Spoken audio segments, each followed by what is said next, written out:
Hello, this is session 2 in our worship leadership conversation. I know this will change and grow. Hopefully, many more conversations will come out of this. I want to take you now into what might be the most practical aspect of what we want to talk about, because we have new folks coming in, folks playing guitars, pianos, beatbox, whatever it might be, and we want to be on the same page. We've taught this before in base camp trainings and sessions, but it's been a couple of years, probably a little longer than that. We haven't taught it in this new building that we're in, the base camp building. And so with our team growing, we want you to feel not only a part, but we want you to feel that you have been prepared. So what does it mean to be prepared to lead worship?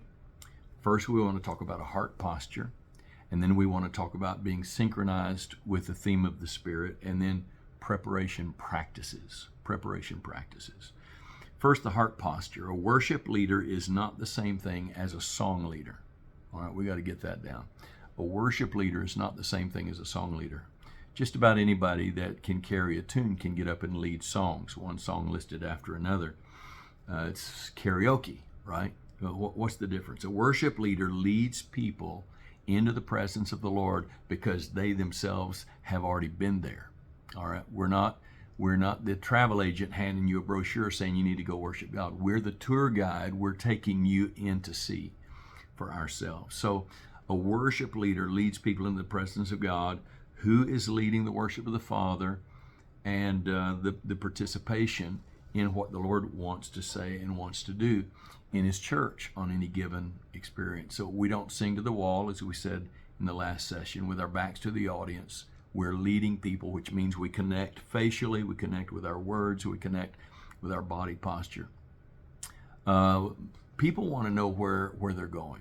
So as leaders, we have to give clues. What we will do more and more conscientiously as we move forward is we'll start the service with a declaration of where we're going and what we feel the Lord wants to say to us in the gathering. To the best that we discern that as elders, we will be declaring, this is where we're going. These are the things that we're going to do. There'll be some teaching, there's going to be some worship, going to be some prayer, taking communion together, some of those things.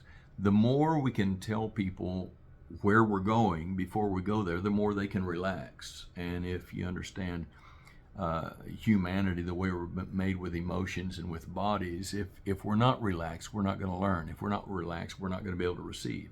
If we're worried about, oh, are they going to ask me to do something that makes me look like a fool, we're going to be tensed up in fear. And neuroscientists tell us that you really can't learn in an atmosphere of fear. You can only learn and grow in an atmosphere of love. And so part of our loving our people is to let them know in advance where we're going. And that relaxes them. If I invite somebody to hop in the car with me, the first thing they're going to say is, hey, where are we going? Because if they don't know, they're going to be tense about it. We don't sing to the wall. We're introducing new songs. This is important. If you're leading worship and you're putting together the song list, this is very important. I learned this again from Dr. Jack Hayford, who was both a worship leader, wrote over 400 worship songs and 200 hymns, and all the things that he's accomplished is amazing. Majesty, worship is majesty. That was one of his songs. So I take very seriously what he's taught me over the last 40 years. And he says, if you're going to introduce a new song to the congregation, there's two things you need to be aware of. Number one is that sense of comfort and peace that comes when you sing a song that you know versus a song you don't know. This is why we use words on the screen. It helps, but it still doesn't mean you don't know. My oldest son's a worship pastor, and he says people cannot worship to a song that they can't close their eyes to. I hadn't heard anybody say that before he said it, but it makes sense to me. If you know the song well enough that you can close your eyes and sing it, guess what? Now you can get in that place with the Father. So we'll use PowerPoint. That's also important. If you're laying stuff out, you need to lay it out in such a way and then far enough in advance that our team has time to put the PowerPoints together. Those things are important. So we want to know where we're going. If you're going to introduce a new song, sandwich the new song between two familiar songs. Sandwich the new song between two familiar songs. So you sing something you know, and then you may have to stop and say, we're going to introduce a new song this morning. And let's just pull it up on the screen. I want you to see the words first. And this is why we're singing this song. There needs to be a why for our people. Most folks have never had a why. They've never been honored enough in the church for anybody to explain why we do what we do. So what do? We turn our brain off. We come in the door, we just do what everybody's doing, and we never think about why we're singing what we're singing, why we're not singing what we're not singing, why we're doing what we're doing. So you'll always have permission if you're leading. If you feel like there's a lyric in the line that needs to be changed because it doesn't line up with our understanding of the revelation of sonship, then we change that. If you need to just, all right, we're going to take you through this song. Here's the first verse, and here's why this is so powerful. This is what the Lord's saying to us. And then we sing it. That way people get a sense that they're already into the new thing. So we don't come before the folks in an unpresentable way. I'm just going to give you something that's going to sound like rules, and in a sense it is, but it's honor. It's honor to our people. We don't want men leading, certainly not on the platform, even if it's just a 4-inch platform. We don't want you leading in shorts. We don't want you leading in sandals or barefoot. Nobody wants to look at men's hairy legs or hairy toes. It's just not becoming.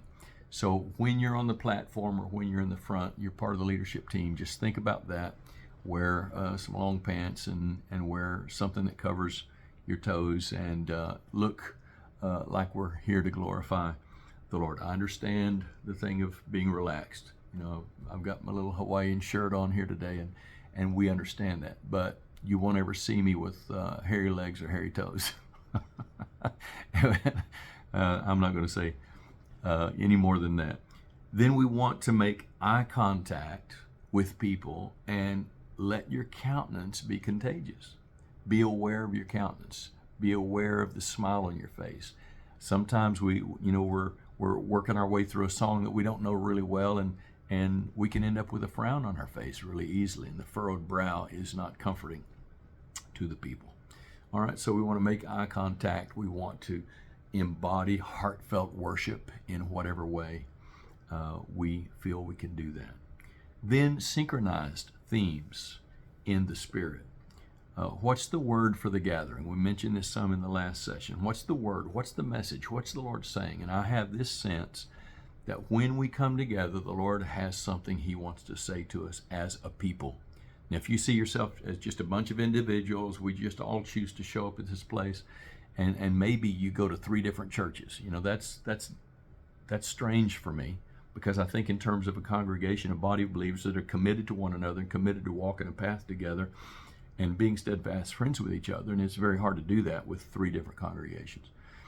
Be that as it may, as we lead the congregation at Table of Friends, we're leading a people from pasture to pasture, from one place to another, from a revelation to a revelation, from insight to insight. And we come together expecting the Lord to have a word for us. And that may come in through songs, through prophetic words, through a teaching. But what you'll see over and over again, if we pray into it, is you'll see that all those things fit together. And when we stand at the end of that, we'll see that the Lord has spoken something beautiful to us through a lot of different means. So it's not just a list of songs. We're talking about a conversation down a path. Think of the men walking with Jesus on the road to Emmaus. They're walking a path, they're going somewhere, and Jesus is taking them somewhere in the scriptures at the same time. So when we're leading worship, we're taking people down a path to get face to face with God, and He's revealing Himself to us as we go. Did not our hearts burn within us while He talked with us, by the way? Not just fast to slow songs, okay? I know there's this idea. We start with a fast song, then we go to the slow stuff.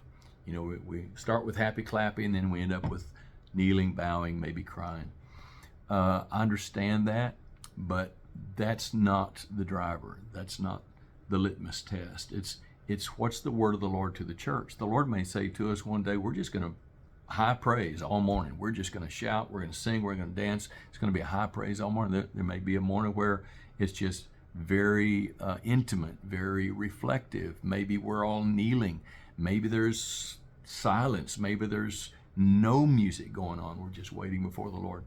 We're going to obey the Lord, but in that process, we're saying, Lord, how do you get us from diapers to diadems? How do you get us from self-conscious to Jesus and Father conscious? Conversations and instructions from the teaching, the elders, the leaders, the speakers. What's the theme today? And we as elders will take the responsibility to try to speak that out. And our goal will be to try to get that to our worship team as early as we can so that you can put together the music that would serve that theme. Then I want to talk to you about preparation practices. And I think this is important for all of us. Certainly I'm talking to me in this. Preparation practices. That is offering up our gifts to the Lord if we're going to lead with a guitar, with the drums, or with piano, that we would be ready for that. We must be private worshipers before we can be public worshipers, right? We must be private worshipers. So the most important thing you and I can do to prepare to bring people into a place of worship is to be worshipers ourselves. It's to be in a place of worship with the Lord every day, not just maybe a 5-minute or 30-minute. We have our morning times. I have my morning time. I'm worshiping at least 30, 45 minutes every morning, but throughout the day, different times of the day where we stop and worship. And that comes through. People know if we're worshipers or if we're just singers. And then not a place to teach or exhort a lot between songs. I grew up in churches where, we had song leaders, not worship leaders, just song leader. Turn to page 125 in your hymn book. And then they would tell a funny little story before getting you to turn to page 250 in the hymn book. Then tell another little anecdote and kind of talk people through. We don't do that so much anymore, so it's not that necessary to say. And yet there are those that have a tendency. I don't know of anybody at Table of Friends other than me that would do this, but those that have a tendency to talk. And so in leading worship, maybe the Lord gives you something. Here's why we're singing this song, and this is the way we're going to sing it. We're going to change these words here. All right, that's important. That's leading the people to know Him. But otherwise, we'll flow from song to song. And then practice your instrument. Practice your instrument. I intend and I purpose to practice my guitar or the piano every day. Do I do that? No, I don't. The reason I'm not mastering those things today, is saying that I could be, was that I quit practicing. I never did really love to practice. And so I gave it up to play football and baseball and other things. But today I have to practice. I have to keep my fingers going and I have to learn new things.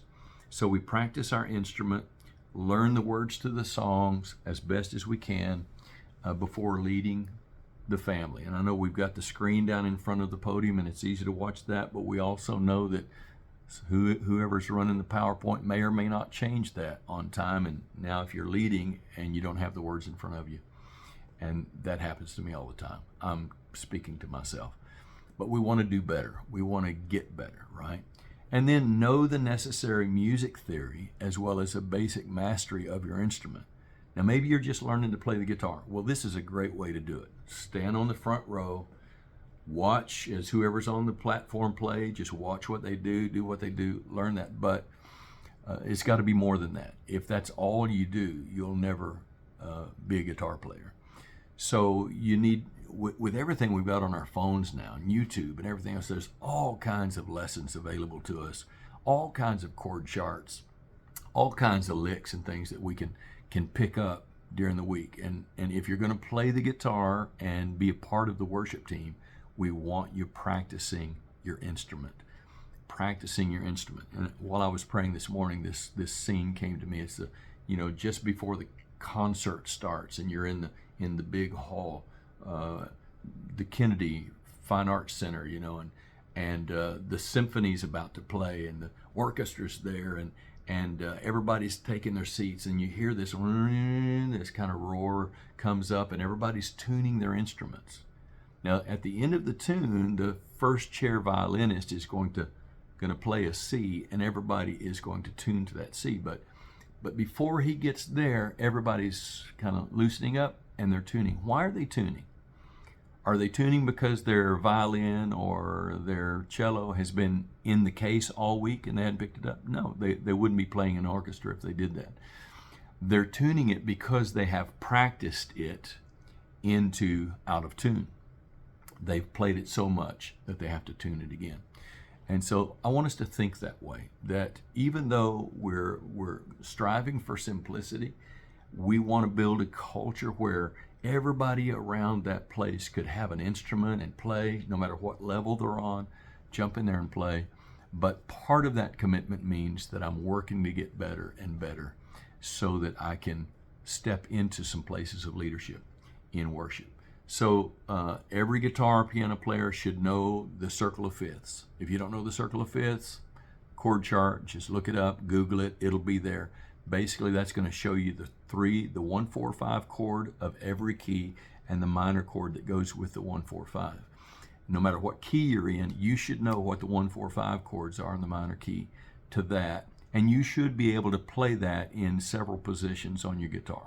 So we want to get past having to use a capo for every time we do something that's not open string.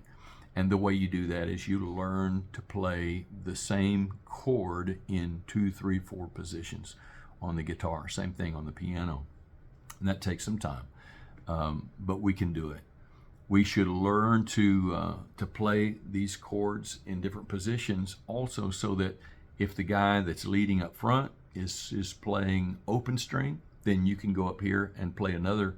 You're on the same chord, but it's a different position, so it gives a different sound, different intonation, and you end up with a real full sound instead of everybody doing the exact same thing. Then take lessons. Abundant training is available online, very cheap, almost nothing. Take lessons, get better, because what you want to be able to do is take that guitar or whatever it is, anywhere you want to go, campsites, retreats, any place, your dormitory, you're going to go and begin to lead worship, and then get the song list in advance and be familiar with the chord charts and the chord changes. And we'll do our best to get those to you early on so that you can get familiar with the chords, learn new chords that go with that, and not be just stuck watching whoever's up in front of you. That's a preparation for practice. Now, I think we can take a break here, and we've done almost 18 minutes. We'll take a little break.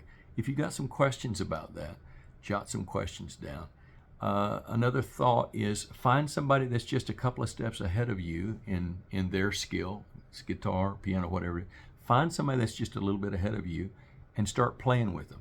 The fastest way to learn an instrument is to play with others who play the instrument a little better. That way you're watching, they're modeling it, you get it. All right? All right. Bless you. Thank you for paying attention. Thank you for walking with us in this. I want to see you grow and develop, and we want to launch you as a great worshiper after God's heart. We'll be back. Session 3.